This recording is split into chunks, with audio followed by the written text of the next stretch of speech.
बहुजन समाज पार्टीचे माजी केंद्रीय सचिव राहुलजी सरवदे यांचे हृदयविकाराच्या झटक्याने निधन। अत्यंत कणखर, स्पष्ट वक्तेपणा, रोखठोक स्वभाव आणि सर्वसामान्यांसाठी झटणारे नेतृत्व म्हणून राहुल सरवदे यांची ओळख होती।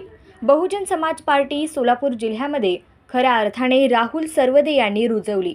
राहुल सरवदे यांनी बहुजन समाज पार्टीच्या स्थापनेपासून बहुजन समाज पार्टीचे संस्थापक काशीराम साहेब तथा राष्ट्रीय अध्यक्ष बहीण मायावती यांच्यासोबत कार्य केले। आंध्र, तेलंगणा व कर्नाटकचे प्रभारी पद यशस्वीरित्या सांभाळले। त्यांच्याच नेतृत्वात तेलंगणामध्ये 2 आमदार देखील आले होते।